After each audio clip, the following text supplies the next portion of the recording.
चलो, welcome back after the break. Now we are starting with unit number 4. Sale of goods act का अपने 3 units हो चुके हैं. We are starting with unit number 4, that is unpaid seller. ठीक है.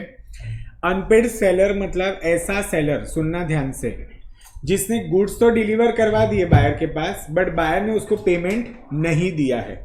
ठीक है, उसको क्या बोलते हैं? Unpaid seller. पूरे यूनिट में अपन यही सब सीखने वाले कि अनपेड सेलर का राइट अगेंस्ट गुड्स क्या है और राइट अगेंस्ट बायर क्या है. ठीक है. राइट अगेंस्ट गुड अपन देखेंगे, यहाँ पर लीन भी आता है, स्टॉपेज इन ट्रांजिट, रीसेल, ये सारी चीजें अपन देखने वाले. अगेंस्ट द बायर क्या है? He can sue him for the price, sue for damage and sue for interest. Is this clear? सबसे पहले मीनिंग समझते हैं. हाईलाइटर हाथ में रखना. ठीक है. नोट्स जितना मैं बोल रहा हूँ उतना पहले हाईलाइट करो. I give you time to write also.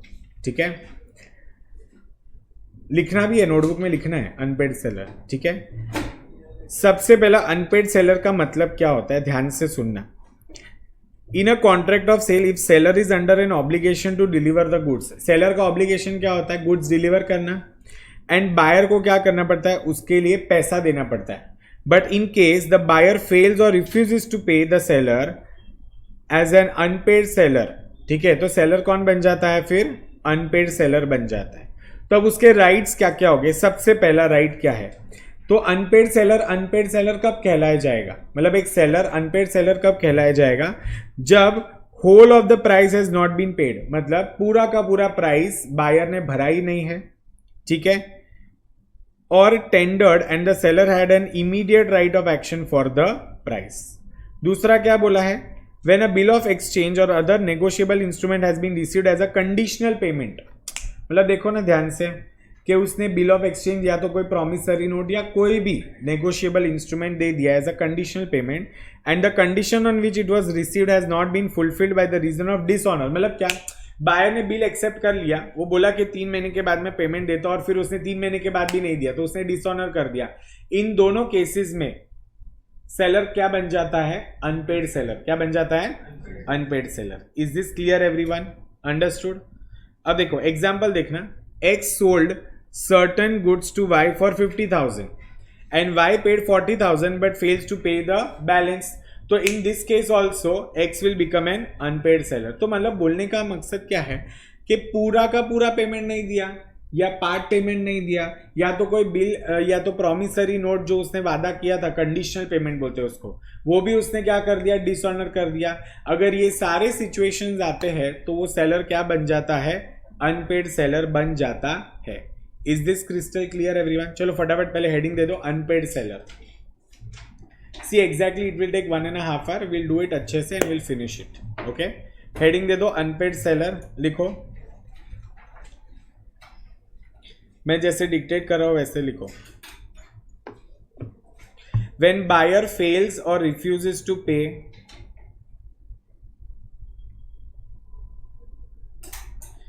when buyer fails or refuses to pay,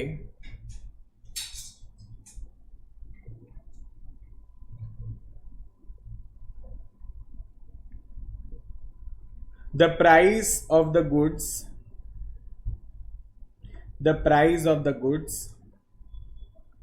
to the seller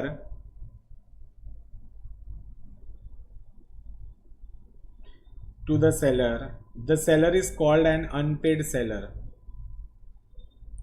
The seller is called an unpaid seller. ठीक है. सेलर को क्या बोला जाएगा? Unpaid seller.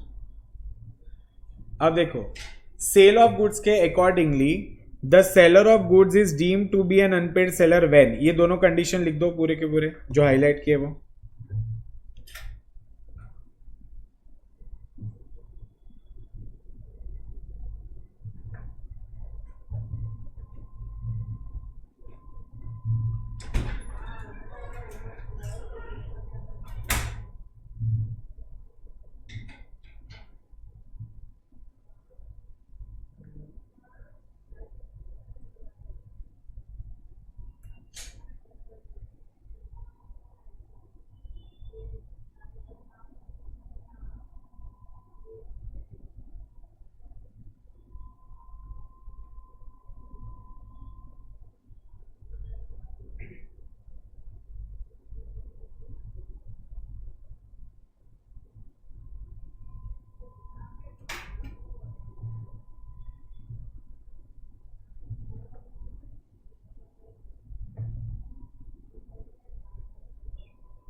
हो गया इतना लिख के?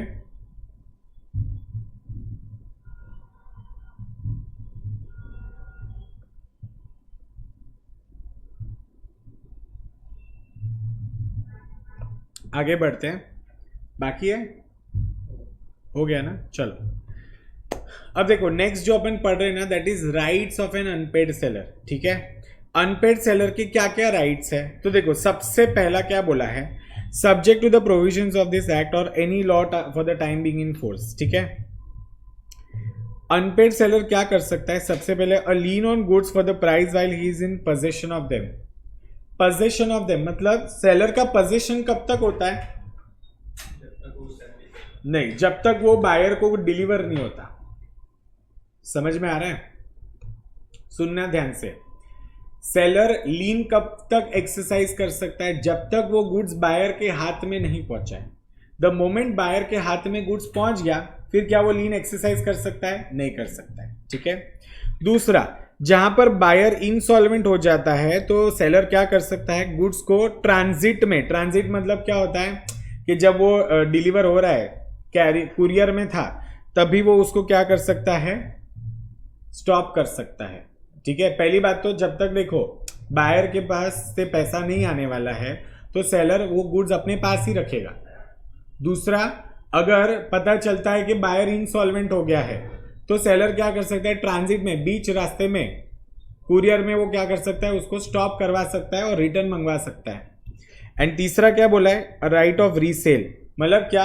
अब देखो पता है कि बायर से पैसा नहीं मिलने वाला है तो वो जो गुड्स है वो क्या करेगा? उसको रीसेल करेगा। जैसे पता है फोर फीचर ऑफ शेयर्स करते हैं, यस और नो, वैसे वो क्या करेगा? गुड्स को रीसेल कर देगा। Is this clear? तो चलो तुम लोग ने हेडिंग दिया rights of an unpaid seller, उसमें 3 पॉइंट्स लिख दो फटाफट। तो उसको स्टॉप, आगे के इंस्टॉलमेंट वो नहीं देगा। पुरानी इंस्टॉलमेंट के लिए तो उसको पैसा मिल जाएगा ना, या तो ही सू हिम फॉर दैट। ठीक है, तो उसकी प्रॉपर्टी तो होगी ना कुछ, उसके एस्टेट में से बेच के जितना मिलेगा। ठीक है,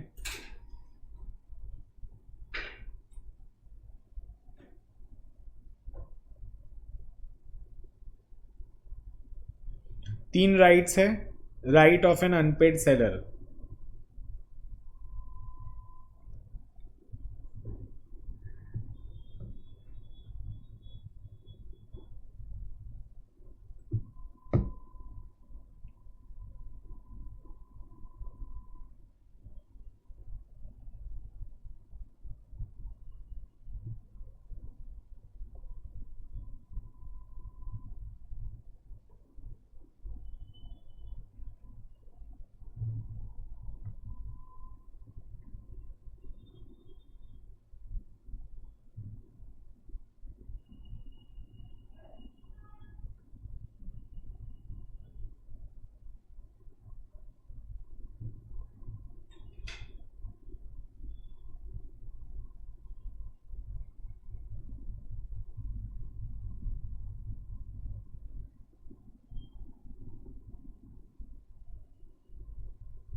तुम लोग को आगे जब अभी तुम रिवाइज करोगे ना तो लॉ के नोट्स में से ही रिवाइज करना, फिर मॉड्यूल लेकर मत बैठ जाना। हाँ, कभी अगर कोई चीज़ नहीं समझी तो एग्जाम्पल रिफर करो, बात अलग है। इतने सारे नोट्स लिखे तो नोट्स से ही पढ़ना, मॉड्यूल से पढ़ने मत बैठना। Getting my point? चलो ये हो गया ना, तीन राइट्स है। सबसे पहला क्या है? राइट ऑफ लीन, अगर उसके पास ही पोजीशन है। दूसरा, अगर पोजीशन निकल गया, मतलब गुड्स निकल गए कुरियर में, तो उसको स्टॉप करवा सकते हैं इन ट्रांजिट, बट वो कब होता है? जब बायर इंसॉल्वेंट हो गया तब। एंड तीसरा क्या है? He can resale. समझ में आया? अब देखो क्या बोला है यहां पर, हम सीख रहे rights of an unpaid seller against the goods. Against the goods, इसके दो हेडिंग्स है। मतलब देखो सबसे पहले क्या बोला है? Where the property in goods has pass to the buyers, मतलब अभी उसके पास पोजीशन है क्या गुड्स का, and where the property in goods has not pass to the buyers. तो जहां पर प्रॉपर्टी पास कर दी है, जहां पर प्रॉपर्टी पास नहीं की है। Is this clear everyone? Okay.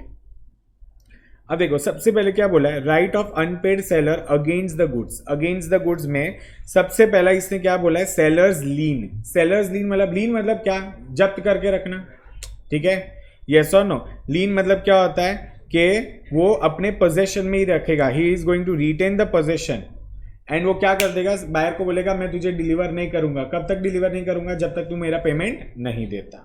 Is this clear everyone? So देखो कौन से केसेस में he can exercise the right of lien. सबसे पहला, where goods have been sold without any stipulation of credit. मतलब क्या, कैश सेल है तो कैश सेल में पहले कैश तो मिलना ही चाहिए ना, फिर वो जाके गुड्स देगा।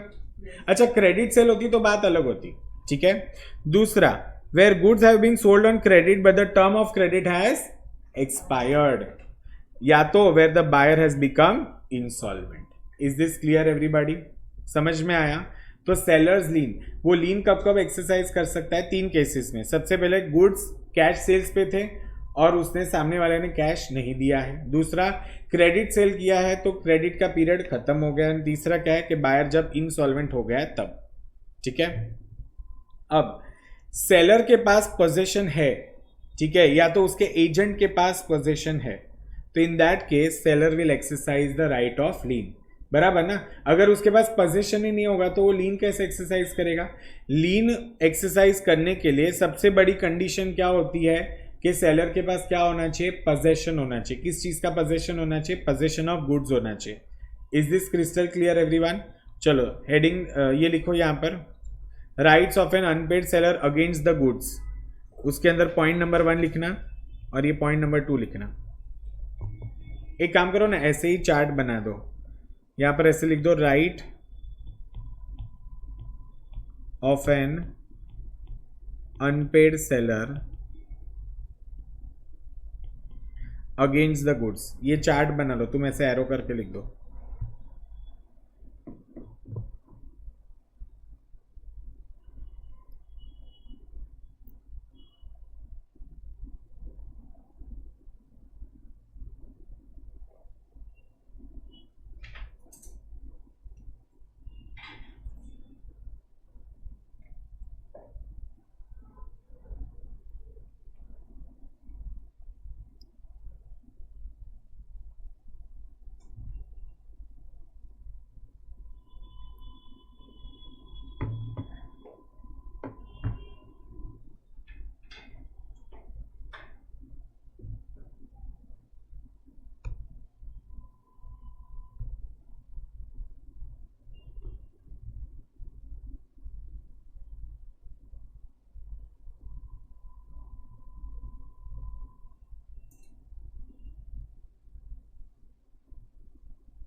ठीक है,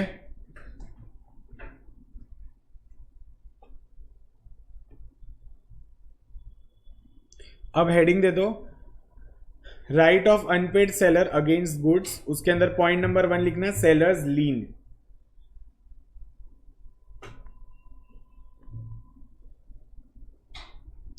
सेलर्स लीन में लिखो, नेक्स्ट लाइन पे लिखो, seller will retain the possession of goods. Seller will retain the possession of goods and refuse to deliver मैं डिक्टेट कर रहा हूं वैसे लिखना, and refuse to deliver until the price is paid।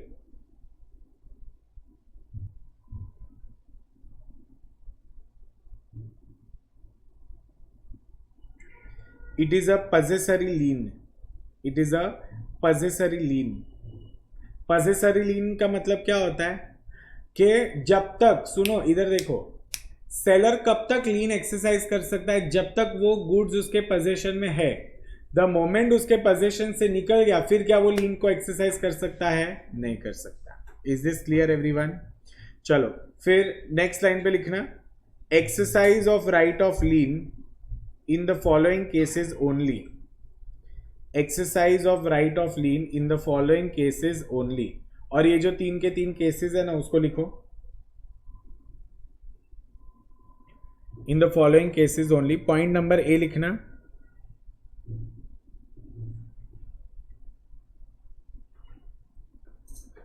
Goods sold without stipulation of credit, मैं जैसे dictate कर रहा हूं वैसे लिखो, goods sold without stipulation of credit. Point number A लिखा, goods sold without stipulation of credit.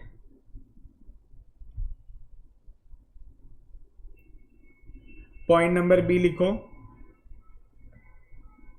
Credit given but expired, credit given but expired.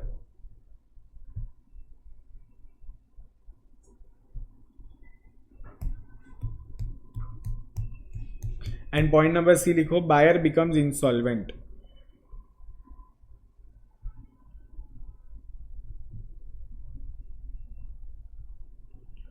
बराबर। Next line पे लिखो, part delivery.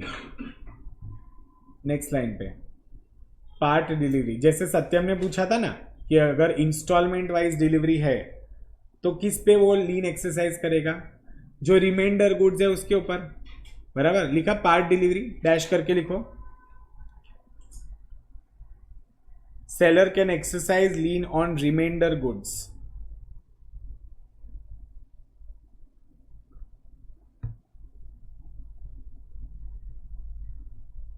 Seller can exercise lien on remainder goods, remainder goods को underline कर देना, ठीक है। Next line पे लिखना, टर्मिनेशन ऑफ लीन। ए लीन कब खत्म हो जाएगा, कॉमन सेंस, एक तो जब बायर ने पेमेंट दे दिया, ठीक है, या तो कई बार सेलर खुद से ही बोलता है नहीं नहीं छोड़ो मुझे नहीं रखना है गुड्स, बेच देता हूं, ठीक है। या तो फिर कैसा होता है, सेलर ने ऑलरेडी कैरियर को मतलब कुरियर वाले को दे दिया है गुड्स, तो अब उसके पोजीशन में नहीं है। या तो फिर क्या होता है, बाय एस्टॉपर, ठीक है। चलो लिखो, क्या लिखा तुम लोग ने, टर्मिनेशन ऑफ लीन, उसके अंदर लिखो point number 1, where seller delivers the goods to a carrier without reserving। लिखो, मैं लिखवा रहा हूं वैसे, टर्मिनेशन ऑफ लीन हेडिंग दिया तुम लोगों ने, मतलब लीन कब खत्म हो जाएगी सेलर की लीन, तो पहला पॉइंट लिखो, वेयर, क्या बोला मैंने, वेयर सेलर, हाँ लिखो, when seller delivers the goods, when seller delivers the goods to a carrier without reserving the right of disposal, without reserving the right of disposal। बराबर। पॉइंट नंबर बी लिखना, where buyer lawfully obtains possession, where buyer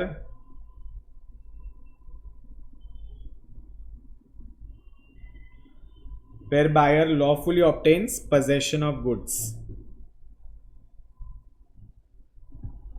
point number C लिखना, by waiver, by waiver, waiver मतलब क्या, seller ने माफ कर दिया, ठीक है। एंड पॉइंट नंबर डी लिखना या पॉइंट नंबर 4 लिखना, by estoppel.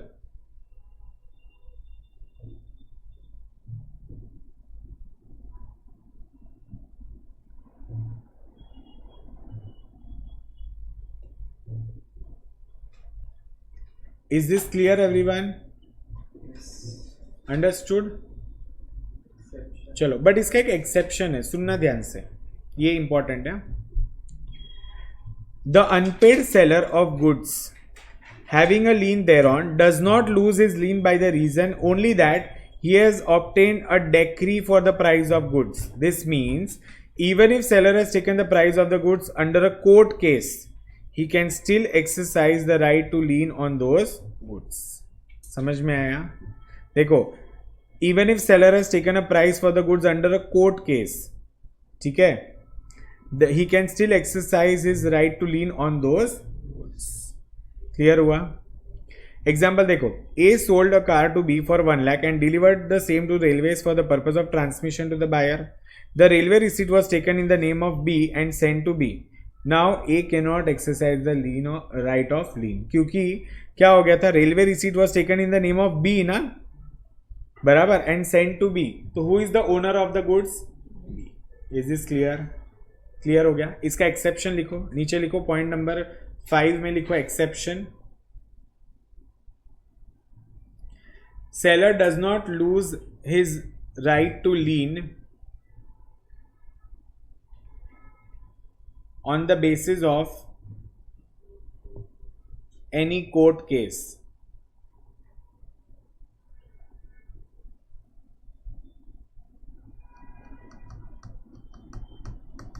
Is this clear? मतलब कोर्ट केस में चलते हुए भले उसने कोई भी प्राइस ले ली हो, बट उसका मतलब ये नहीं होता कि वो लीन को एक्सरसाइज नहीं कर सकता. Are you getting my point? Is this clear everyone? अरे बहुत सारे कोर्ट केसेस चलते रहते हैं ना, तो उसमें चलो कोर्ट ने बोल दिया कि हाँ इतना पैसा दे के सेटल कर दो. वो सेटलमेंट एक बात अलग होती है और राइट ऑफ लीन एक अलग ही बात है. Are you getting my point? मतलब भले कोर्ट केस से उनका प्रॉब्लम सेटल हो गया, बट फिर भी कहने से सेलर के पास लीन एक्सरसाइज करने की पावर. ओके ये वेरी वेरी इंपॉर्टेंट था. पॉइंट नंबर 2 लिखो, right of stoppage in transit. Stoppage in transit कब होता है? जब ऑलरेडी सेलर के पास से वो गुड्स चला गया है, ठीक है, क्या उसके पोजीशन में है वो? नहीं, और पता चलता है कि बायर तो इंसॉल्वेंट हो गया है या तो बायर पेमेंट नहीं दे रहा है, कोई भी रीजन से वो चाहे तो क्या कर सकता है, गुड्स को ट्रांजिट में रोक सकता है, मतलब वो डिलीवर नहीं होगा बायर को. ठीक है, चलो लिखो, हेडिंग दिया तुम लोग ने, right of stoppage in transit. लिखो, when the buyer of goods become insolvent, when the buyer of goods become insolvent, comma, the unpaid seller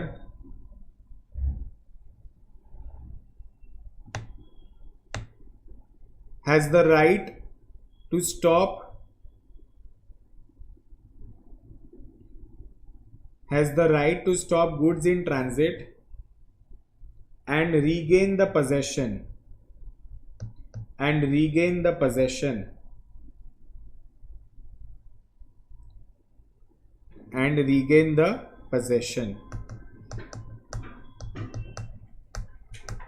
Is this clear everyone? अच्छा, बट लिखो, आगे लिखो, नेक्स्ट लाइन पे लिखना, it can be exercised when following conditions are fulfilled. It can be exercised when following conditions are fulfilled. अब मुझे एक बात बताओ कि हम लोग ट्रांजिट में गुड्स को स्टॉप कब कर सकते हैं? उसके कुछ कंडीशंस हो गए, यस और नो. सबसे पहला कंडीशन क्या है, जो सेलर है वो कैसा होना चाहिए? अनपेड होना चाहिए. तो पॉइंट नंबर 1 लिखो नीचे, seller must be unpaid. Seller must be unpaid. दूसरा लिखो, he has parted with the possession. He has parted with the possession.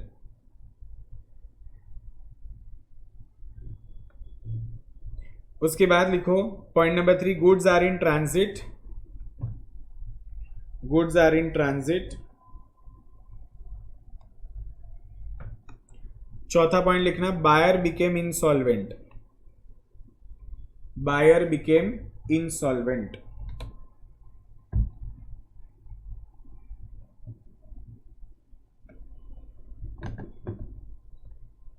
ठीक है, ये 4 कंडीशंस लिखने तुम लोग को. ओके चलो अब देखना ध्यान से, ये जो ड्यूरेशन ऑफ ट्रांजिट मतलब क्या होता है? What is the meaning of duration of transit? Common sense से मुझे एक बात बताओ, द डे सेलर ने कैरियर को गुड्स हाथ में थमा दिए, वहां से लेकर जब तक वो बायर के हाथों में नहीं आता तब तक उसको क्या माना जाता है? ट्रांजिट ही माना जाता है ना. यस और नो? सो देखो क्या बोला है, the goods are deemed to be in course of transit from the time when they are delivered to the carrier for the purpose of transmission until the buyer or his agent on behalf takes delivery of them from such carrier or other dealer. ठीक है, next line पे लिखो, duration of transit. Harsh मुझे book they.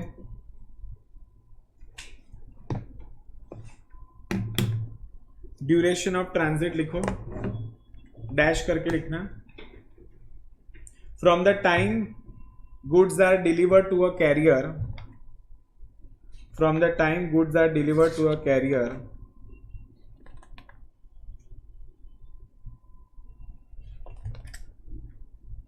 until the buyer takes delivery from such carrier, until buyer takes delivery from such carrier।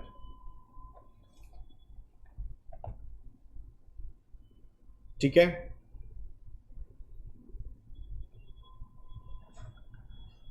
समझा क्या? अब देखो next क्या बोला है, when does transit come to an end। एक बात मुझे बताना, the moment transit मतलब क्या, वो जो कुरियर का काम था वो खत्म हो गया, उसके साथ साथ ये राइट भी तो खत्म हो जाएगा ना। So right to stoppage in transit कब खत्म हो जाता है, द मोमेंट बायर के हाथ में गुड्स आ गए। फिर तुम वो कुरियर वाले को बोल सकते हो नहीं नहीं उसके हाथ से छीन के लेकर आओ, ऐसा चलेगा क्या? नहीं ना। सो देखो ट्रांजिट कब कब खत्म होता है, ओके लिखो, when does transit come to an and.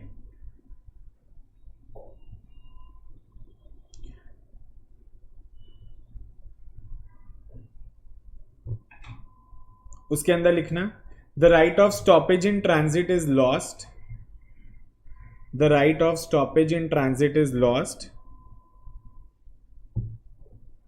When transit comes to an and.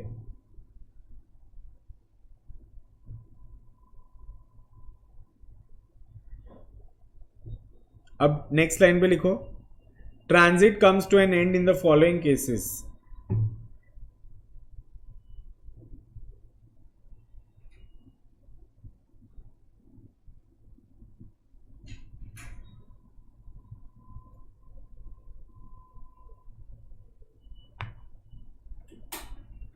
सबसे पहले लिखो, अब मुझे एक बात बताना, जैसे ही बायर को डिलीवरी मिल गई तो ट्रांजिट खत्म ना। पॉइंट नंबर 1 लिखो, buyer obtains delivery,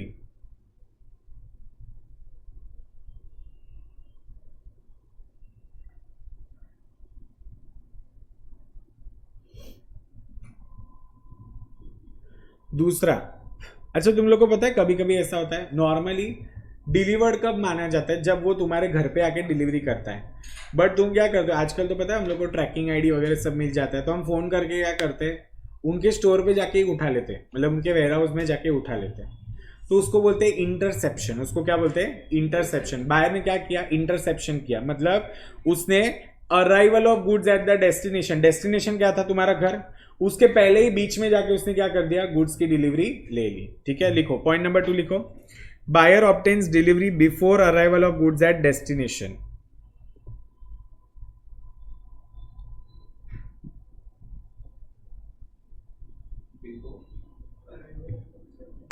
buyer obtains delivery before arrival of goods at destination. Bracket में लिखना इंटरसेप्शन बाय बायर।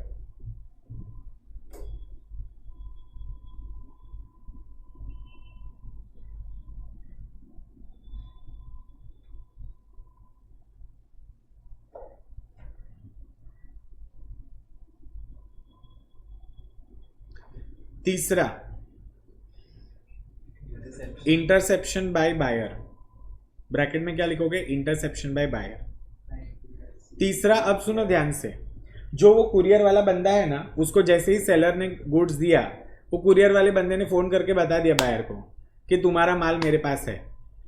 ठीक है, तो भाई ट्रांजिट वहीं पर खत्म हो गया। एंड सपोज सेलर ने ये राइट जो होता है ना, राइट ऑफ डिस्पोजल, वो रिजर्व नहीं किया है। अगर सेलर ने राइट ऑफ डिस्पोजल रिजर्व किया है तो वहां पर बायर को, मतलब कुरियर वाला सीधा फोन नहीं करेगा। Are you getting my point? ठीक है, लिखो पॉइंट नंबर 3 लिखो, where carrier acknowledges to the buyer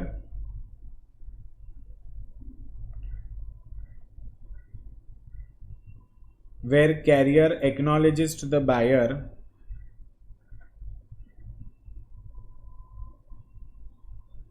comma unless seller has reserved right of disposal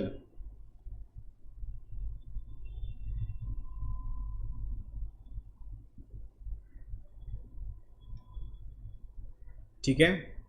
next 4th point लिखो, career wrongfully refuses to deliver, carrier wrongfully refuses to deliver goods to the buyer। Carrier बोलता है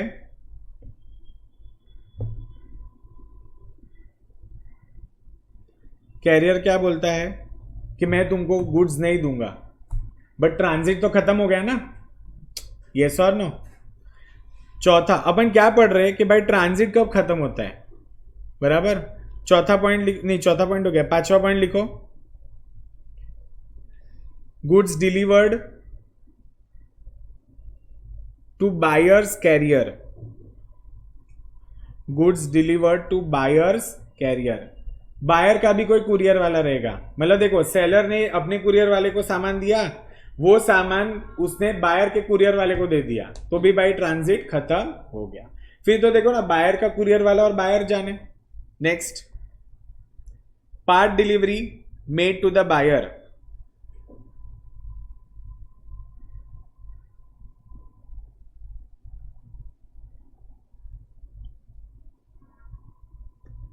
dash करके लिखना। Transit will be over for remaining goods also, transit will be over for remaining goods also.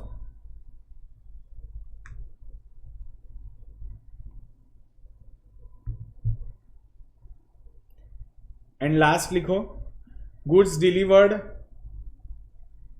To a ship chartered by the buyer, goods delivered to a ship chartered by the buyer। जैसे पता है वो buyer take away लेने गया हो ना, या उसने खुद की शिप भेजी हो सेलर के इधर, ठीक है, तो उसको क्या मान लिया जाएगा, goods are delivered and transit comes to an end.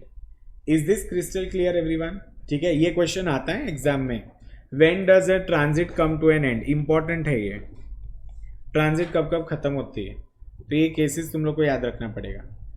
अब हमारा जो मेन मुद्दा है ना, सेक्शन 52 में बोला है how stoppage in transit is affected, कैसे वो करेगा, स्टॉपेज कैसे करेगा, गुड्स को कैसे रोकेगा।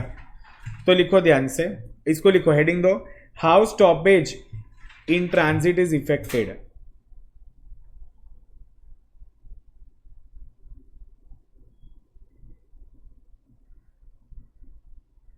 तो पॉइंट नंबर 1 लिखना, by taking actual possession of goods। Point number 1 लिखो, by taking actual possession of goods।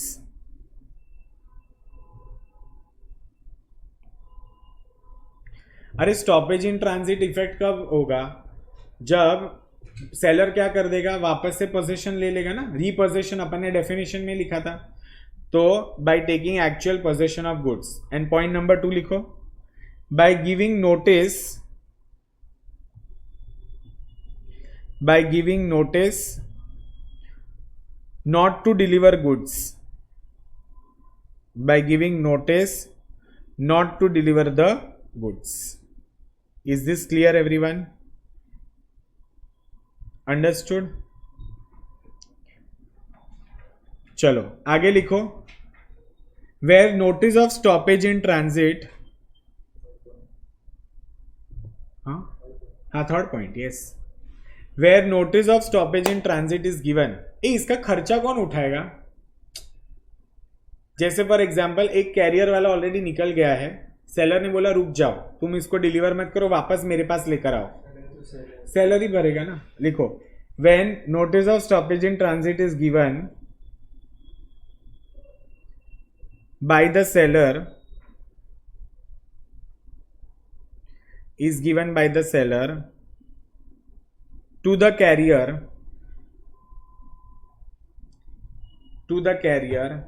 he shall re-deliver the goods, he shall re-deliver the goods to the seller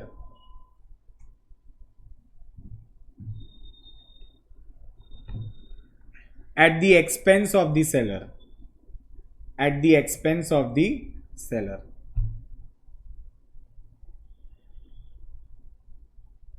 समझ में आया? इसका खर्चा कौन उठाएगा, सेलर उठाएगा ना, रीडिलीवरी का, बराबर के नहीं। वो बायर से वो वसूल करेगा फिर, ठीक है। सी, बायर के ऊपर केस करके वो सारी चीजें वसूल करने वाला है, बट फिलहाल कुरियर वाले को तो सेलर को ही देना पड़ेगा ना पैसा। Is this clear everyone? चलो अब एक बड़ा ही इंटरेस्टिंग सा क्वेश्चन है, distinction between right of lien and right of stoppage in transit, ठीक है। तो इसको अपन लिखते हैं, रुक जाओ मैं इधर एक पेज ऐड कर देता हूं। लिखो difference between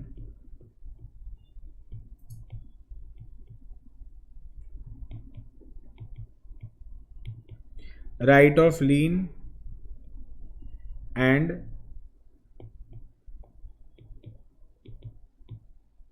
right of stoppage in transit.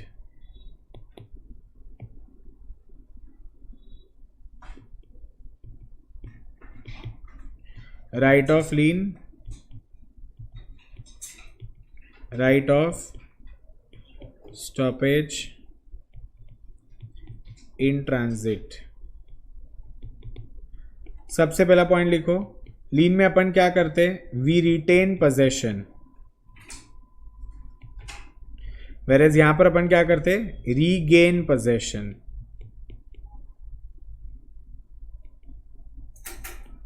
फिर सेलर, यहां पर कंडीशन क्या होती है लीन में, सेलर शुड बी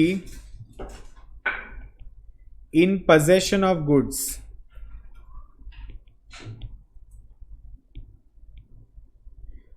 और यहां पर क्या होता है, किसके पोजीशन में होते हैं गुड्स, कैरियर के ना, कुरियर वाले के पोजीशन में होते हैं, सेलर के भी पोजीशन में नहीं होते, ठीक है। लिखो पोजीशन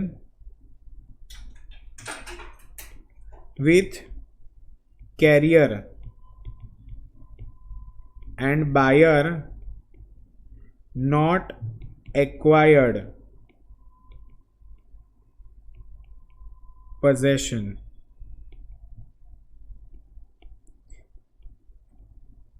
अच्छा, राइट ऑफ लीन कब कब एक्सरसाइज कर सकते हैं, बायर सॉल्वेंट हो या इंसॉल्वेंट हो, दोनों केस में चलता है ना।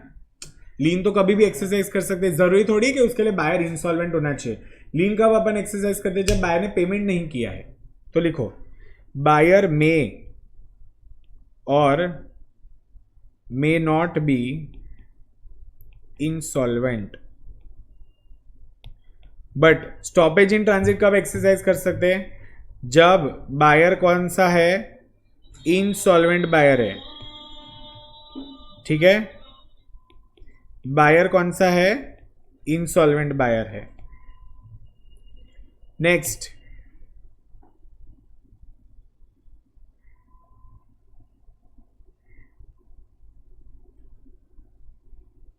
पहले ये 3 पॉइंट्स लिख दो फटाफट।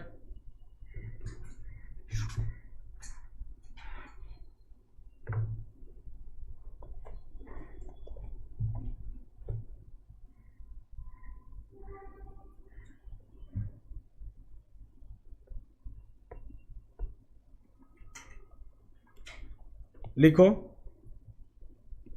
It ends as soon as possession of goods is lost।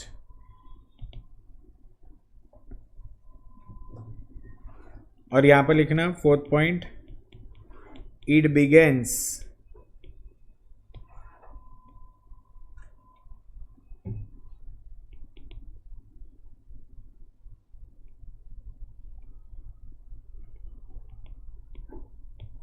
after right of lien ends।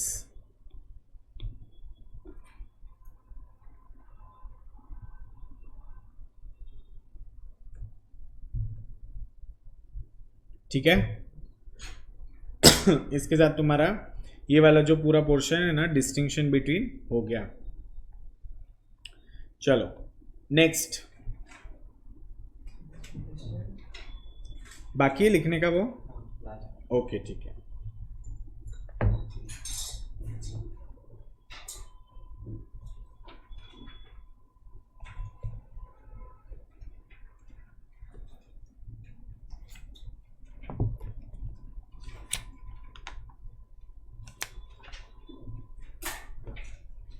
Done. चलो अभी जो नेक्स्ट है ना, नेक्स्ट सेक्शन क्या बोलता है, सुनना ध्यान से। इफेक्ट ऑफ सब सेल और प्लेज बाय द बायर। मुझे एक बात बताओ, हम लोग ने देखा राइट ऑफ लीन या स्टॉपेज इन ट्रांजिट, क्या वो अफेक्ट होगा बाय द बायर सेलिंग और pledging the goods unless the seller has assented to it? आज जो गुड्स तुम्हारे पास आए ही नहीं है, पहले से अगर तुम उसको प्लेज कर देते हो तो उसका राइट ऑफ लीन या स्टॉपेज इन ट्रांजिट से कोई लेना देना है क्या? मतलब जस्ट बिकॉज बायर ने गुड्स प्लेज कर दिए, गिरवी रख दिए, उसका मतलब ये थोड़ी होगा कि सेलर लीन या स्टॉपेज इन ट्रांजिट को एक्सरसाइज नहीं कर पाएगा। He can definitely exercise, no? Yes और नो गाइस? एग्जाम्पल देखो, A sold certain goods to B of Mumbai and the goods are handed over to railways for transmission to B. In the meantime, B sold these goods to C for a consideration. मतलब अभी तो B के हाथ में goods आए नहीं थे, उसके पहले उसने क्या कर दिया, C को गुड्स बेच दिए और C के पास से पैसा भी ले लिया। B becomes insolvent. A can still exercise his right of stoppage in transit. A को कुछ लेना देना नहीं है कि तुमने आगे क्या किया है, ठीक है? Here we assume that the seller did not have assent for sub sale. इसको क्या बोलते हैं? सब सेल बोलते हैं. Therefore, he can still exercise the right of stoppage in transit. Is this clear? Heading दे दो, effect of sub sale or pledge by the buyer. और जितना मैंने हाईलाइट किया उतना लिखो।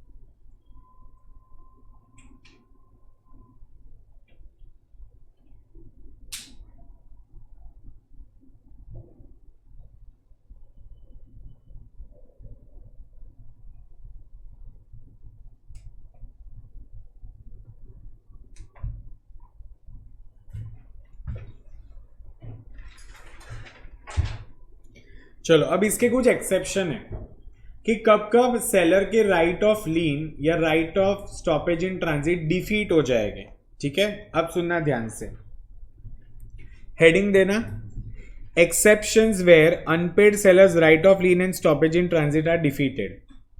बराबर।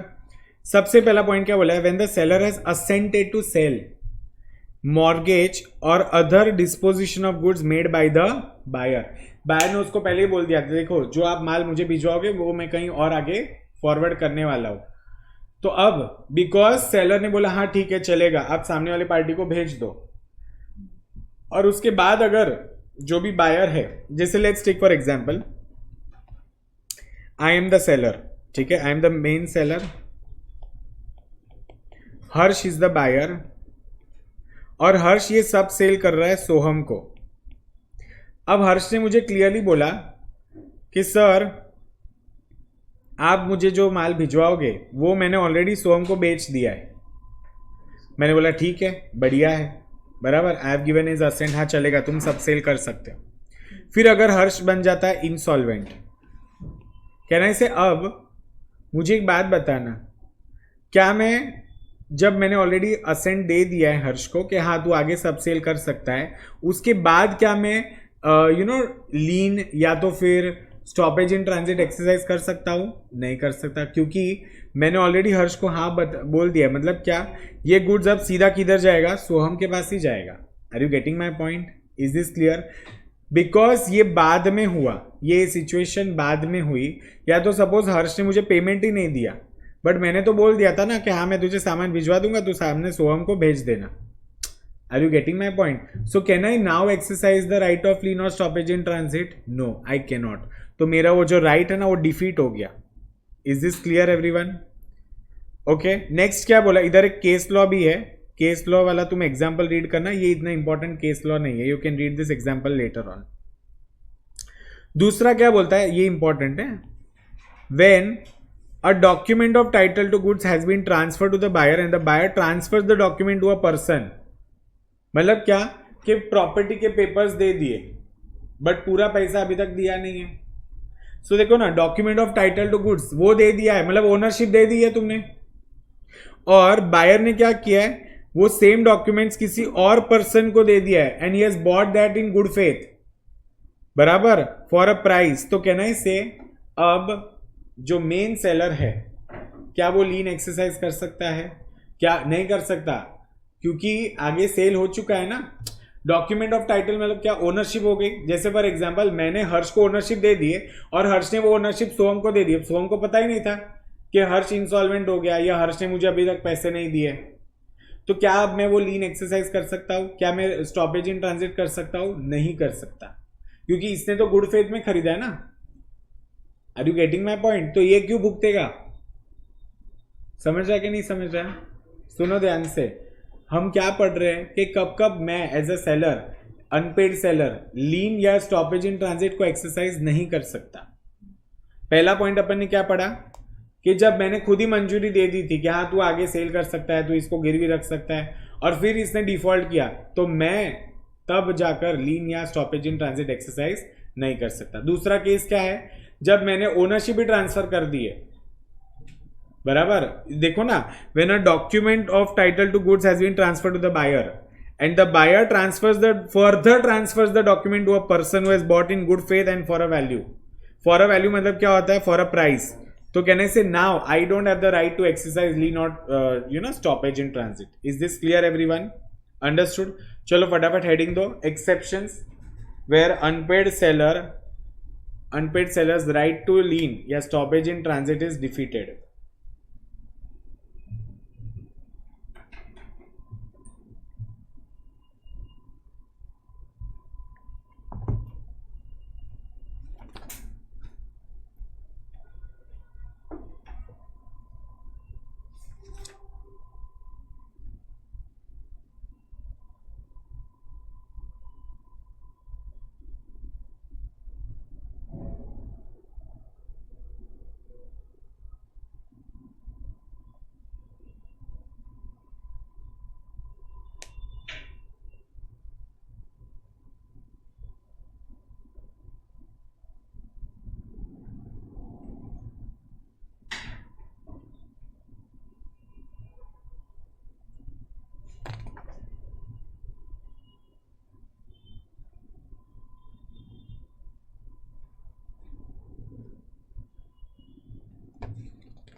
नहीं मत लिखो, चलेगा।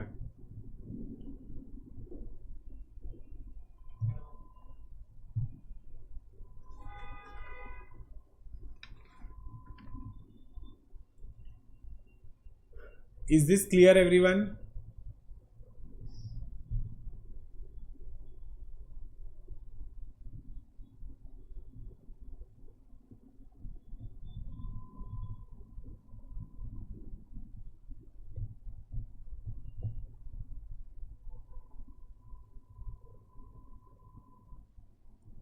और लास्ट पॉइंट एक लिखना, इफेक्ट ऑफ स्टॉपेज। इस स्टॉपेज करने से क्या कॉन्ट्रैक्ट रेसिंड हो जाता है?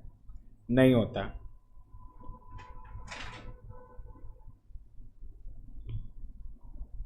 ठीक है, मतलब क्या कि ट्रांजिट में उसने रोक दिया, अगर बायर तुरंत पेमेंट कर देगा तो उसको गुड्स डिलीवर हो जाएंगे, तो उसने कॉन्ट्रैक्ट रेसिंड नहीं किया है। जब वो लीन भी एक्सरसाइज करता है तब उसने कोई कॉन्ट्रैक्ट को रेसिंड नहीं किया है। Are you getting my point? चलिए लिख दो, इफेक्ट ऑफ स्टॉपेज।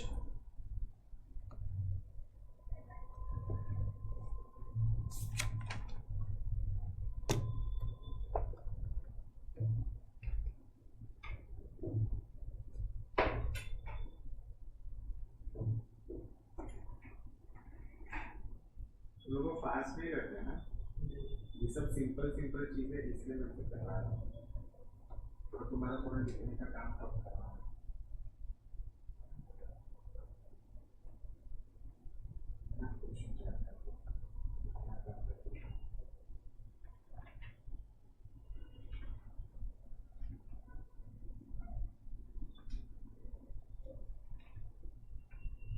हो जाएगा, 7:30 तक।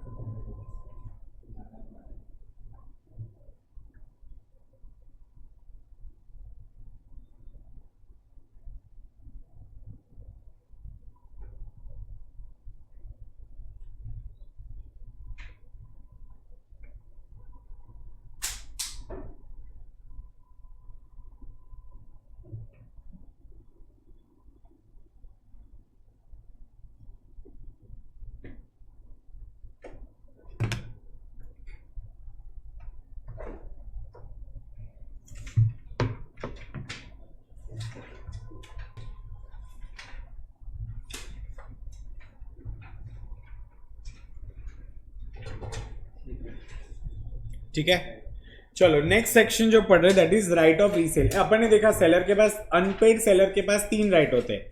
सबसे पहला राइट ऑफ लीन, दूसरा स्टॉपेज इन ट्रांजिट एंड तीसरा क्या होता है, resale.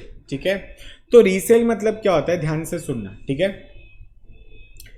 Right of resale is a very valuable right given to an unpaid seller. मतलब क्या कि in the absence of this right the unpaid sellers other rights against the good that is lien and stoppage in transit would not have been of much use, because ये right क्या करते हैं, सिर्फ उसको retain करने का authority देते हैं। सी राइट ऑफ लीन मतलब क्या वो गुड्स किसी और को बेच सकता है, नहीं। स्टॉपेज इन ट्रांजिट में क्या वो गुड्स किसी और को बेच सकता है, नहीं। बट राइट ऑफ रीसेल तो एकदम प्राइम राइट है ना, कि अगर किसी बायर ने डिफॉल्ट किया तो सेलर क्यों उसका भुगते, वो सीधा सीधा क्या कर देगा, किसी और बायर को गुड्स बेच देगा। Is this clear everyone? अब देखो इसके कुछ कंडीशंस है। ठीक है, फिलहाल इतना हाईलाइट कर लो, तुम लोग हाईलाइट करते रहना, अभी कुछ लिखो मत, तुम घर जाके शांति से नोट्स लिख देना। ठीक है, कहीं पर अगर मुझे लगेगा तो मैं तुम लोग को बताऊंगा लिखने के लिए। ठीक है, आगे इतना कुछ ये नहीं है, छोटा छोटा ये सारा, तो हाईलाइट करते जाना। रीसेल कब होता है, सुनना, 3 राइट होते हैं, वापस से इधर ध्यान से समझो, इट इज इंपॉर्टेंट। पहला होता है राइट ऑफ लीन, दूसरा होता है स्टॉपेज इन ट्रांजिट और तीसरा होता है रीसेल। सबसे बेस्ट राइट कौन सा लगता है तुमको, रीसेल ना? क्यों हम किसी के लिए रुके रहे, यस और नो? बट उसके कुछ कंडीशंस होते हैं, कब कब तुम राइट ऑफ रीसेल एक्सरसाइज कर सकते हो। पहला, where the goods are of perishable nature. मतलब क्या, मैं बायर के लिए वेट नहीं करूंगा कब वो पेमेंट करेगा। जैसे फॉर एग्जाम्पल फिश तो खराब हो जाएगी ना, यस और नो? या कोई भी ऐसा गुड्स जो है जो पेरिशेबल नेचर वाला है वो क्या हो जाएगा, खराब हो जाएगा अगर वो बायर के लिए वेट करेगा तो। दूसरा, जहां पर बायर बोलता है, ठीक है, सॉरी, जहां पर सेलर बायर को क्लियरली बता देता है कि अगर तुम मुझे पेमेंट नहीं करोगे तो मैं क्या कर दूंगा, किसी और को ये सामान बेच दूंगा। Is this clear everyone? So देखो ध्यान से, सेलर ने क्या किया, नोटिस दिया बायर को कि अगर तुम मुझे पेमेंट नहीं दोगे तो मैं ये गुड्स किसी और को बेच दूंगा, और वो बायर को कुछ रीजनेबल टाइम देगा रिप्लाई करने का, कि बायर ऐसे बोलेगा ना, नहीं मैं तुमको पैसा देता हूं वगैरह। बट अगर बायर ने कुछ रिप्लाई नहीं किया तो क्या करेगा, सेलर बेच डालेगा। सो देखो, if after received of such notice the buyer fails with in a reasonable time to pay और tender the price, the seller may resale the goods. Is this clear? अब देखो ध्यान से, it may be noted that in such cases on resale of goods the seller is also entitled to. मतलब suppose ऐसा हुआ कि 100 रुपए की चीज थी, अब बिकॉज बायर ने उसको टाइम पे पेमेंट नहीं दिया तो 100 रुपए की चीज अब बायर मतलब सेलर को 80 रुपए में बेचनी पड़ी, तो सेलर का नुकसान हो गया। कितने का नुकसान हो गया, 20 रुपए का, बराबर। तो ये जो 20 रुपए का नुकसान है वो भी वो किससे वसूल करेगा, बायर से, ओरिजिनल बायर से वसूल करेगा। Is this clear?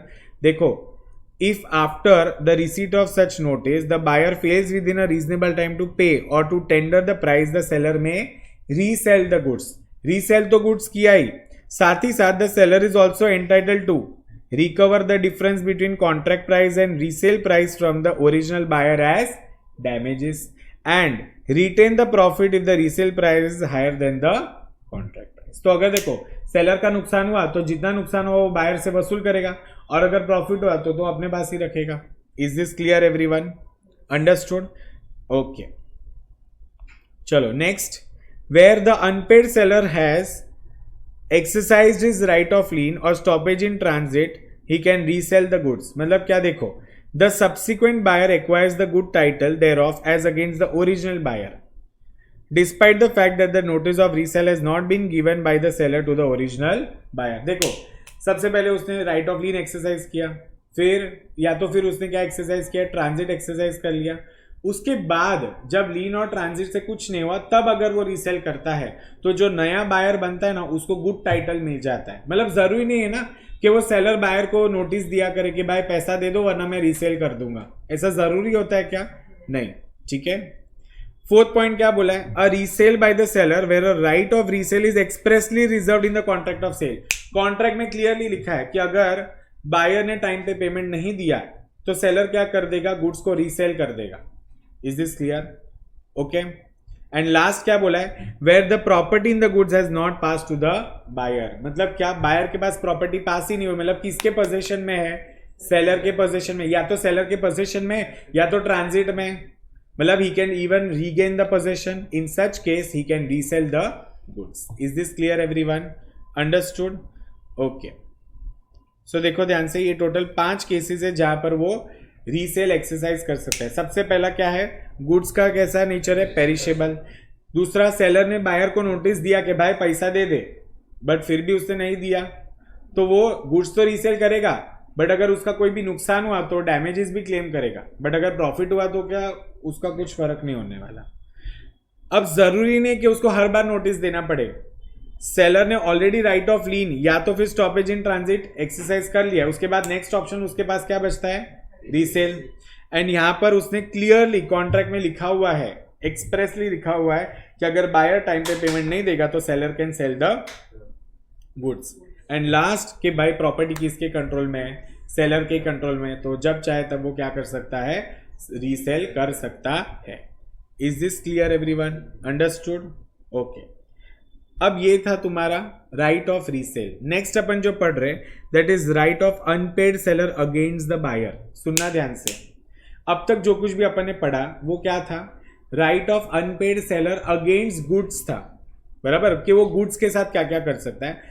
अभी है right of unpaid seller against the buyer. अब वो बायर के साथ क्या क्या कर सकता है, तो सबसे पहला वो बायर को स्यू कर सकता है फॉर द प्राइस, बराबर, मतलब जो भी प्राइस था, जो भी कॉन्ट्रैक्ट में प्राइस लिखा था उसके लिए वो क्या कर सकता है, उसके अगेंस्ट केस कर सकता है. Is this clear? दूसरा वो क्या कर सकता है, suit for damages for non acceptance. अगर बायर ने गुड्स एक्सेप्ट नहीं किए तो उसका जो भी सेलर का नुकसान हुआ रहेगा वो भी वो बायर से क्लेम कर सकता है. फिर repudiation of contract before due date. अगर ड्यू डेट से पहले ही बायर क्या कर देता है, कॉन्ट्रैक्ट को तोड़ देता है, तो उसके लिए भी वो क्या कर सकता है, सेलर उससे पैसा वसूल कर सकता है. सूट फॉर इंटरेस्ट, बराबर. एंड लास्ट क्या है, अच्छा बस 4 ही ऑप्शन है, ठीक है. सबसे पहला क्या बोला है, suit for price. Suit for price मतलब क्या, देखना ध्यान से, under a contract of sale the property in goods has pass to the buyer. मतलब बायर के पास प्रॉपर्टी आ गई है तो अब उसको जबरदस्ती देना तो पड़ेगा ही ना, पैसा मुफ्त में थोड़ी रखेगा. And the buyer wrongfully neglects or refuses to pay for the goods according to the terms of the contract. तो सेलर क्या करेगा, उसके ऊपर केस फाइल करेगा, बोलेगा इसने मेरे गुड्स ले लिए बट मेरे को पैसा ही नहीं दिया, ठीक है. या तो फिर उसने क्या किया है, क्रेडिट सेल किया है, मतलब क्या, कुछ महीने के बाद, 2 महीने के बाद, या तो एक बिल्स ऑफ एक्सचेंज बना के दिया है, तो 2 महीने के बाद, 3 महीने के बाद अगर बायर पैसा नहीं देता है तो सेलर क्या करेगा, उसके ऊपर केस करेगा for the price of the goods. Is this clear everyone? अच्छा, नेक्स्ट क्या बोला है, suit for damages for non acceptance. मतलब where the buyer wrongfully neglects और रिफ्यूजेस टू एक्सेप्ट और पे फॉर द गुड्स. मतलब क्या, जानबूझ के उसने क्या कर दिया, गुड्स को इग्नोर कर दिया या एक्सेप्ट नहीं किया, तो यहां पर भी क्या होएगा कि seller is going to file a case for the damages of non acceptance. is this clear? ध्यान से सुनना, यहां पर क्या वो सेलर उसके ऊपर प्राइस के लिए केस कर सकता है क्योंकि बायर ने गुड्स एक्सेप्ट ही नहीं किए. सुनो, ये जो सूट फॉर प्राइस कब हो सकता है, when buyer has accepted the goods, either all the goods or in part, whatever it is there, ठीक है. फिर डैमेजेस फॉर नॉन एक्सेप्टेंस, मतलब यहां पर वो सिर्फ डैमेज क्लेम कर सकता है, क्या वो सूट फॉर प्राइस कर सकता है, नहीं कर सकता. Repudiation of contract before due date, where the buyer repudiates the contract before the due date of delivery, seller may treat the contract as rescinded and sued for damages. मतलब जो breach of contract किया ना उसके damages के लिए वो स्यू कर सकता है. इसको बोलते हैं rule of anticipatory breach of contract. अपन ने पढ़ा था ना एंटीसिपेटरी ब्रीच, एक होता है एक्चुअल ब्रीच और एक होता है एंटीसिपेटरी ब्रीच. याद आ रहा है अभी अच्छे से, ठीक है. नेक्स्ट क्या है, सूट फॉर इंटरेस्ट. मतलब क्या कि अगर एक कोई स्पेसिफिक एग्रीमेंट है between seller and buyer as to interest on the price of goods from the date on which payment becomes due. मतलब क्या, देखो ध्यान से, आज कौन सा डेट है, सपोज 18 जैन, ठीक है. आज गुड्स सेल कर दिए, अब बायर ने बोला था कि मैं 1 Feb को पेमेंट कर दूंगा, तो 1 Feb के बाद अगर उसने डिले किया तो 18% इंटरेस्ट लगेगा. अब उसने तो पेमेंट ही नहीं किया है, तो जिस दिन तक वो पेमेंट नहीं दे रहा है उस दिन तक का भी अपन क्या करेंगे, इंटरेस्ट वसूल करेंगे. Is this clear everyone? तो अब सेलर क्या करेगा, सिर्फ प्राइस के लिए नहीं या सिर्फ डैमेजेस के लिए नहीं, वो इंटरेस्ट के लिए भी बायर के ऊपर केस करेगा. Is this clear? बट उसके लिए क्या होना चाहिए, स्पेसिफिक अग्रीमेंट होना चाहिए. Understood guys? ओके. तो ये 4 केसेस थे तुम्हारे। अब देखो इसके अंदर सब कुछ ही ऐसा लिखना पड़ेगा क्योंकि इसमें कोई कट शॉर्ट नहीं है। Are you getting my point? चलो, तो अब तक अपन ने क्या क्या देखा, अनपेड सेलर क्या होता है, ठीक है। अनपेड सेलर के राइट अगेंस्ट गुड्स अपन ने देख लिया, जिसमें 3 मेजर राइट्स थे, right of lean, stoppage in transit and resale, बराबर। उसके कुछ कंडीशंस भी थे, लीन के कंडीशंस थे, स्टॉपेज इन ट्रांजिट के कंडीशंस थे एंड रीसेल के भी कंडीशंस थे। फिर अभी अपन ने क्या देखा, अनपेड सेलर का राइट अगेंस्ट द बायर, तो 4 राइट है, उसको प्राइस के लिए सू करो, बराबर। फिर अगर उसने एक्सेप्ट नहीं किया है तो नॉन एक्सेप्टेंस के लिए जो डैमेजेस होते हैं उसके लिए सू करो। तीसरा क्या बोला है यहाँ पर कि अगर उसने कॉन्ट्रैक्ट को रेप्यूडिएट कर दिया, मतलब क्या, एंटीसिपेटरी ब्रीच किया, तो उसके जो डैमेजेस होते हैं उसके लिए सू करो। एंड लास्ट, अगर कोई इंटरेस्ट ऑलरेडी है, स्पेसिफिकली अग्रीमेंट में होना चाहिए इंटरेस्ट एक्सप्रेसली, तब जाके उसको वो इंटरेस्ट के लिए भी सू कर सकता है। अब ये तो पूरा अपन ने किसके पॉइंट ऑफ व्यू से पढ़ा, सेलर के पॉइंट ऑफ व्यू से पढ़ा, अनपेड सेलर, ठीक है। अब बायर क्या क्या कर सकता है, अब अपन क्या पढ़ रहे हैं, बायर क्या क्या कर सकता है सेलर के अगेंस्ट। अब तक की कहानी में अपन ने क्या पढ़ा कि अनपेड सेलर क्या क्या चीजें कर सकता है against the goods and against the buyer. अब अभी क्या पढ़ रहे हैं हम लोग कि बायर क्या क्या कर सकता है अगेंस्ट द सेलर, ठीक है। मतलब अब यहां पर ब्रीच ऑफ कॉन्ट्रैक्ट कौन करेगा, बायर करेगा या सेलर करेगा, सेलर करेगा। सुनना, remedies of buyer against the seller, तो यहां पर ब्रीच कौन कर रहा है, सेलर ब्रीच कर रहा है। ये समझ में आ रहा है तुझे, पक्का? ओके। सो देखो, सेलर ने कॉन्ट्रैक्ट को ब्रीच कब किया, जब सबसे पहले उसने टाइम पे गुड्स की डिलीवरी नहीं दी, या जिस मैनर में बोला था उस मैनर में गुड्स की डिलीवरी नहीं दी। दूसरा, उसने रेप्यूडिएट कर दिया कॉन्ट्रैक्ट को, मतलब उसने एंटीसिपेटरी ब्रीच कर दिया। ड्यू डेट के पहले सेलर कॉल करके बोलता है बायर को मैं तुझे सामान नहीं बेच पाऊंगा, बराबर। तीसरा, डिलीवर नॉन कंफर्मिंग गुड्स, मतलब क्या, they were not as per the description और not as per the sample, ठीक है। एंड बायर क्या करता है, रिजेक्ट करता है या तो फिर रिवोक करता है एक्सेप्टेंस। Is this clear? तो ये 3 केसेस में क्या हो जाएगा, कॉन्ट्रैक्ट किसने ब्रीच किया, सेलर ने किया। किसने किया, सेलर ने। अब देखो ध्यान से, जब जब सेलर ब्रीच करता है कॉन्ट्रैक्ट को, तो बायर के पास कुछ ऑप्शंस होते हैं। सबसे पहला, वो डैमेज लेगा उसके पास से फॉर नॉन डिलीवरी, फिर सूट फॉर स्पेसिफिक परफॉर्मेंस। अब मुझे एक बात बताओ, हम लोग ने ये पढ़ा था कि कोई अगर स्पेसिफिक परफॉर्मेंस है तो उसको करना ही पड़ेगा, उसमें वो भाग नहीं सकता। फिर suit for breach of warranty, बराबर, वारंटी नहीं दिया तो उसका भी ब्रीच हो गया, या तो एंटीसिपेटरी ब्रीच हो गया, या तो suit for interest. Is this clear everyone? अब देखो, सबसे पहले बोला है damages for non delivery. Damages for non delivery मतलब क्या होता है कि अगर सेलर ने गुड्स डिलीवर नहीं किए तो उसके वजह से बायर का जो कुछ भी नुकसान हुआ, सपोज उसको कहीं और से लेना पड़ा, तो जो कोई भी डैमेज हुआ वो कौन भरेगा, सेलर भरेगा। किसको देगा वो, बायर को देगा। Where seller wrongfully neglects or refuses to deliver the goods to the buyer may sue the seller for damages of non-delivery. Is this clear everyone? फिर क्या बोला है, सूट फॉर स्पेसिफिक परफॉर्मेंस, मतलब यहां पर सेलर छूटेगा नहीं, ठीक है। Where seller commits of breach of contract of sale, the buyer can appeal to the court for specific performance. ठीक है। अब कोर्ट ना स्पेसिफिक परफॉर्मेंस का ऑर्डर दे सकता है, कब दे सकता है, जब गुड्स आर असर्टेन्ड और स्पेसिफिक। अनअसर्टेन गुड्स का तो थोड़ी ना कोर्ट बोल सकता है कि नहीं नहीं तुमको ये देना ही पड़ेगा। Are you getting my point? So देखो, the remedies allowed by the court subject to some conditions, मतलब क्या, बायर कोर्ट में जा सकता है स्पेसिफिक परफॉर्मेंस के लिए, बट उसके कुछ कंडीशन है। सबसे पहला क्या होना चाहिए, गुड्स कैसे होने चाहिए, स्पेसिफिक या असर्टेन गुड्स होने चाहिए। अनअसर्टेन गुड्स होएगा तो कोर्ट में नहीं जा सकता। दूसरा क्या बोला है कि power of court to order specific performance is subject to the provisions of special relief act 1963। तीसरा क्या बोला है, it empowers the court to order specific performance where damages would not be an adequate remedy. मतलब क्या, सिर्फ वो damages का पैसा दे देगा तो उससे बायर खुश नहीं होगा या उससे बायर की तकलीफें कम नहीं होगी। And it will be granted as remedy if goods are of special nature और unique. Are you getting my point?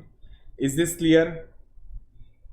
Next उसके पास ऑप्शन क्या है, ब्रीच ऑफ वारंटी के लिए सू करेगा वो, मतलब where buyer elects to treat breach of condition as breach of warranty, the buyer is not entitled to reject the goods on the basis of such breach of warranty. But वो क्या क्या चीजें कर सकता है he can setup against the seller the breach of warranty in diminishing और extinction of the price, मतलब वो ऐसे बोलेगा कि आप मेरे पास से कोई भी पैसा मत लो, मुझे मुफ्त में काम करके दो, ठीक है। दूसरा, he can sue the seller for damages for breach of warranty. Is this clear everyone? अब तक अपन ने देखा कि बायर क्या क्या कर सकता है। सबसे पहले वो डैमेजेस क्लेम कर सकता है फॉर नॉन डिलीवरी। दूसरा वो क्या कर सकता है, सूट फॉर स्पेसिफिक परफॉर्मेंस। अब उसके लिए वो कोर्ट जाएगा। कोर्ट वो कब जा सकता है, जब गुड्स कैसे होने चाहिए, या तो स्पेसिफिक होने चाहिए या तो असर्टेन्ड होने चाहिए, ठीक है। या तो कोर्ट के पास पावर है as per the special relief act, या तो अगर देखो सेलर उसको जो डैमेजेस देगा वो उससे उसका कुछ निवारण नहीं होने वाला, मतलब बायर फिर भी दुखी रहेगा, तो सेलर को जबरदस्ती क्या करना पड़ेगा, परफॉर्म करना पड़ेगा कॉन्ट्रैक्ट। एंड लास्ट क्या बोला, अगर कोई भी गुड स्पेशल नेचर का है, यूनिक है, तो कंपलसरी सेलर को क्या करना पड़ेगा, बायर को गुड्स देने ही पड़ेंगे। Next, suit for breach of warranty. अब देखो ब्रीच ऑफ वारंटी ये कब कब होगा, जब हम ब्रीच ऑफ कंडीशन को ट्रीट करेगा इस ब्रीच ऑफ वारंटी, तो वहां पर सेलर क्या बोलेगा, सॉरी बायर क्या बोलेगा सेलर को कि तुम मुझे एकदम सस्ते में करके दो, ठीक है, या तो फिर वो क्या करेगा, उसको डैमेजेस के लिए सू करेगा। Is this clear, understood? Next, repudiation of contract before due date, मतलब क्या, यहां पर अब कॉन्ट्रैक्ट किसने कैंसिल किया, बायर ने या सेलर ने? सेलर ने कैंसिल किया ना, तो उसके वजह से नुकसान किसका हुआ, बायर का हुआ। Is this clear? सो देखो, where either party to a contract of sale repudiates the contract before the date of delivery, the other may treat contract as subsisting and wait till the date of delivery. पता है ना, दो option होते हैं जब repudiation होता है। Anticipatory breach में क्या होता है, दो ऑप्शन होते हैं, या तो तुरंत तुम क्या कर दो, कॉन्ट्रैक्ट को कैंसिल कर दो, या तो तुम वेट करो डिलीवरी तक या ड्यू डेट तक वेट करो और फिर उस दिन तुम उसको क्या करो, कैंसिल कर दो। Is this clear everyone?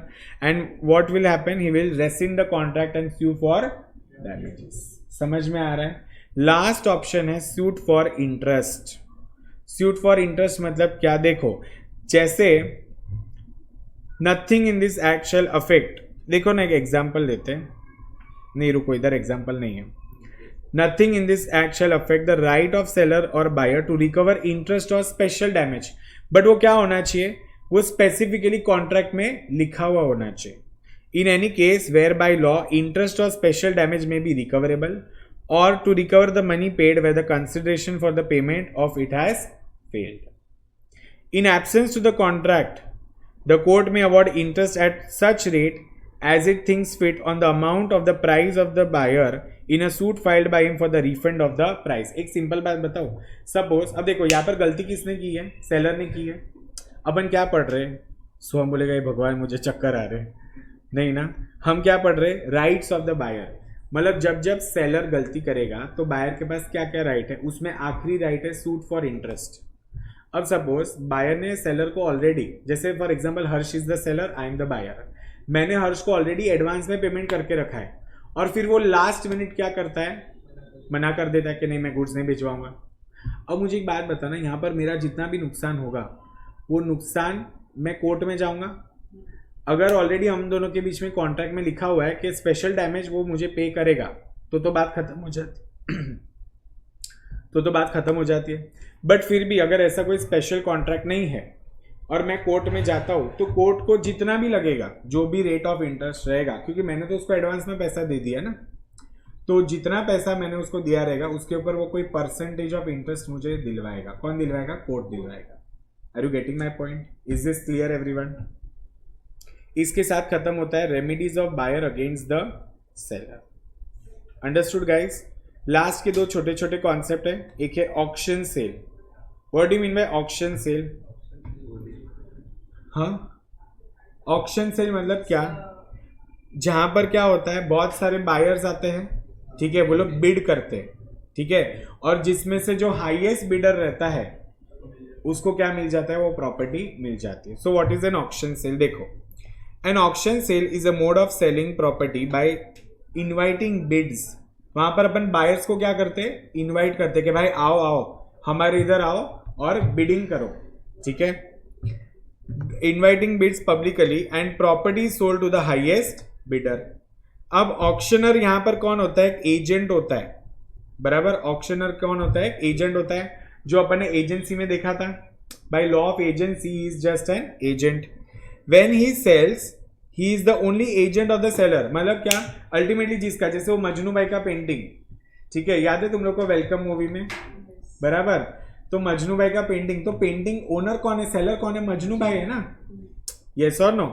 So he may, however, sell his own property as the principal and need not disclose the fact that he is so selling. मतलब क्या, या तो वो प्रिंसिपल के नाम पे वो बेच सकता है या तो खुद के नाम पे भी वो बेच सकता है. अब देखो legal rules of auction sale. What are the rules for an auction sale? सबसे पहला रूल बोला है जहां पर गुड्स लॉट्स में बिके जा रहे हैं, लॉट मतलब समझ में आता है ह्यूज क्वांटिटी, तो वहां पर each lot is prima facie deemed to be subject of a separate contract of sale. मतलब क्या होता है, जब मैं लॉट्स में गुड्स बेच रहा हूं तो हर एक लॉट एक अलग से कॉन्ट्रैक्ट बनेगा, हर एक लॉट क्या बनेगा, एक अलग से कॉन्ट्रैक्ट बनेगा. Is this clear? ये ऑक्शन सेल में है, तो हर एक लॉट के लिए एक अलग से बोली मतलब बोली की जाएगी. नेक्स्ट क्या बोला है, जब completion of contract of sale. अब मुझे एक बात बताओ, ये जो ऑक्शन सेल है ये कंप्लीट कब होता है, इसमें सेल का ट्रांजैक्शन कब कंप्लीट होता है? हाँ, जब जो हाईएस्ट बिडर वो सिलेक्ट हो जाता है एंड 1 2 3 करके वो क्या, वो हैमर ये कर देता है, ठीक है, तीसरी बार हैमर बजाता है वो. एंड इसका मतलब क्या, क्या वो जो बायर है वो कंपलसरी पेमेंट देगा एंड हम लोग उसको वो प्रोडक्ट दे देंगे. सो देखो, sale is complete when the auctioneer announces its completion by the fall of a hammer or in any other customary manner. Until such announcement is made, the any bidder may retract from his bid. मतलब क्या, जब तक वो 3 नहीं बोल रहा है तब तक तुम्हारे पास चांस है कि तुम अपनी बोली वापस ले सकते हो. द मोमेंट उसने वो हैमर बजा दिया तीसरी बार, फिर तुम उससे नहीं हट सकते, वहां पर सेल खत्म हो जाता है, मतलब वहां पर कॉन्ट्रैक्ट ऑफ सेल स्टार्ट हो जाता है. Is this clear? अंडरस्टूड? चलो नेक्स्ट क्या बोला है, राइट टू बिड में बी रिजर्व्ड. रिजर्व्ड मतलब क्या, कि देखो बिडिंग स्टार्ट होती है एक पर्टिकुलर प्राइस से, बराबर. सो राइट टू बिड में बी रिजर्व्ड एक्सप्रेसली बाय और on behalf of the seller. Seller decide करेगा ना. जैसे फॉर एग्जांपल मेरी पेंटिंग है, सपोज एमएफ हुसैन है, तो एमएफ हुसैन की पेंटिंग स्टार्ट होती है 10 करोड़ से, तो वो उसकी मर्जी. आपको ऐसे नहीं बोल सकता नहीं मैं तो इसमें 1 करोड़ ही दूंगा. तुमको पता है जिस प्राइस से बिडिंग स्टार्ट होती है ना, उससे ऊपर ही जाने का रहता है, उससे नीचे कभी नहीं आते. Getting my point? And where such a right is expressly reserved, the seller और any other person on his behalf may bid at the auction. Next क्या बोला है, where the seller is not notified, sorry where the sale is not notified by the seller. मतलब क्या होता है, where the sale is not notified to be subject to a right to bid on behalf of the seller, it shall not be lawful for the seller to bid himself. अरे क्या वो seller खुद ही अपने लिए bidding करेगा? नहीं, वो किसी और को बोल सकता है बिडिंग करने के लिए. Is this clear everyone? Okay. Next is reserved price. Reserved price मतलब जो मैंने तुमको बोला ना कि द सेल में be notified to be subject to a reserve price और अपसेट प्राइस. मतलब क्या, 10 करोड़ से स्टार्ट होगा तो 10 crore is the reserve price, उससे ऊपर जाना है, उससे नीचे नहीं जाना.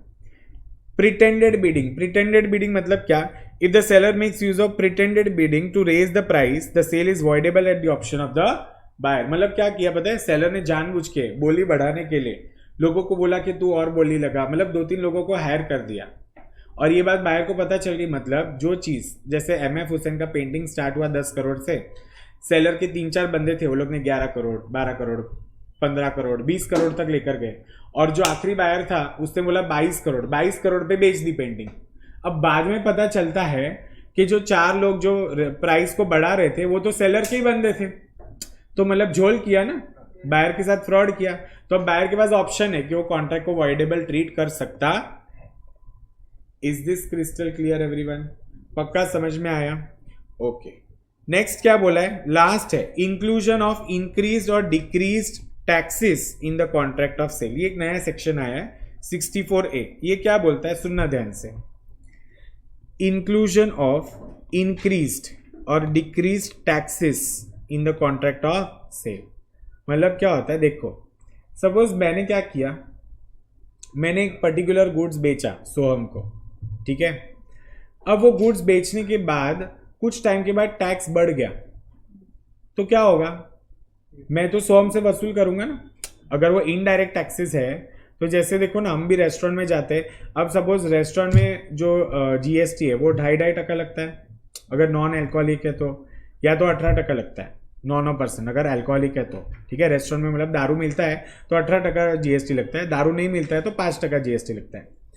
अब मुझे एक बात बताओ, सपोज ऐसा हो जाए कि रेट दोनों का 18 हो जाए, तो मतलब अब कॉन्ट्रैक्ट ऑफ सेल, ये तो मैंने एक एग्जांपल दिया, किसी भी कॉन्ट्रैक्ट ऑफ सेल में टैक्सेस या तो बढ़ जाए या तो घट जाए तो उसका भी इंक्लूजन होगा। So where after a contract has been made but before it is perform, ये परफॉर्मेंस होने के बाद कुछ नहीं कर सकते, ठीक है। Tax revision takes place where tax is being imposed, increase, decrease और remitted in respect of any goods without any stipulation to the payment of tax, the parties would become entitled to read just the price of the goods accordingly। मतलब क्या, following taxes applied on sale or purchase of goods, जैसे देखो कोई भी custom duty या excise duty goods के ऊपर लग जाता है, तो देखो हम लोग ने एंटर किया, कॉन्ट्रैक्ट में एंटर किया तभी वो ड्यूटी नहीं था, बट परफॉर्मेंस से पहले क्या आ गया, वो ड्यूटी आ गया, तो वो ड्यूटी लग जाएगा उसमें। आर यू गेटिंग इट और no? And any tax on sale और परचेज ऑफ गुड्स, जैसे जीएसटी। अब सपोज मुझे एक बात बताओ, रेस्टोरेंट वाले जो थे, ठीक है, नॉन अल्कोहलिक रेस्टोरेंट में 5% का जो जीएसटी था वो अभी हो गया 8%, मतलब 4% सीजीएसटी, 4% एचजीएसटी। और वो लोग क्या करते थे, टिफिन सर्विसेज भी भेजते थे। मुझे एक बात बताओ, जब वो लोग ने टिफिन सर्विस में एंटर किया, ठीक है, ऑफिस के साथ, तुमको पता है ना बहुत सारे ऑफिस में टिफिन सर्विस होता है, तो तब जीएसटी का रेट 5% था, बट अब जब वो लोग भेजना स्टार्ट किए तो टैक्स रेट बढ़ गया, तो वो भी उसमें इंक्लूडेड होगा। Is this clear? So the buyer would have to pay the increase price where the tax increases and may derive the benefit of reduction if the taxes are curtailed. Suppose ऐसा हो गया कि restaurant में से GST हटा दिया, तो भाई फिर हम क्यों टैक्स भरे? बट इसका मतलब ये नहीं होता कि तुमने पिछले जितने भी बिल्स भरे उधर जाके तुम टैक्स वसूल करने जाओ, नहीं, रेट्रोस्पेक्टिवली कुछ भी नहीं होता। Are you getting my point? Is this clear everyone? So the seller may add the increase taxes in the price, और अगर टैक्स कम हो गया तो टैक्स उसमें से हटा लेगा। इन शॉर्ट इसका कंक्लूजन क्या है, देखो इधर लिखो, नीचे लिखो, मॉड्यूल है ना तुम लोग के पास, इधर लिखो, if taxes are increased, price increases, if taxes are decreased, price decreases।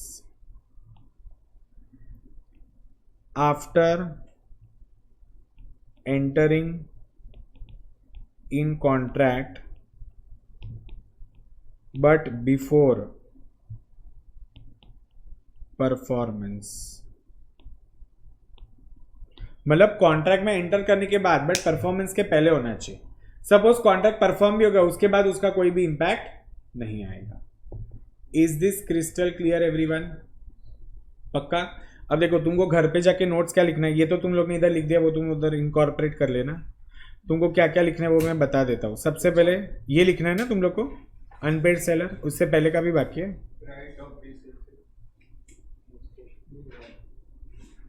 ये हो गया ना, हाँ, यहां से तुम लोग को लिखना है, ठीक है, नोट्स बनाने।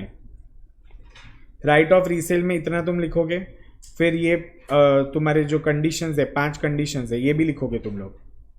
फिर right of unpaid seller against the buyer, तो क्या क्या राइट है, suit for price, damages for non acceptance and interest तक, ये 4 तुम लोग लिखोगे। उसके बाद यहाँ पर सीधे जो बायर के पास रेमेडी है ये तुम लोग लिखते जाना, ठीक है, अंडरस्टूड गाइस। बाद में ऑक्शन सेल लिखोगे एंड लास्ट है तुम्हारा ये वाला। इसके साथ तुम्हारा पूरा का पूरा सेल ऑफ गुड्स एक्ट होता है खत्म। प्लीज नोट्स घर से लिख के आना, कल के कल चाहिए मुझे। अब एक ही चैप्टर बाकी है तुम्हारा, दैट इज कंपनीज एक्ट, वो अपन कल स्टार्ट करेंगे, ठीक है। ओके गाइस, मजा आया? Thank you so much, see you tomorrow. हाँ नहीं, हेड पॉइंट नहीं, अंदर का भी लिखना है तुम लोग को, अंदर का भी लिखना है पूरा। ओके चलो, thank you so much, bye bye, take care.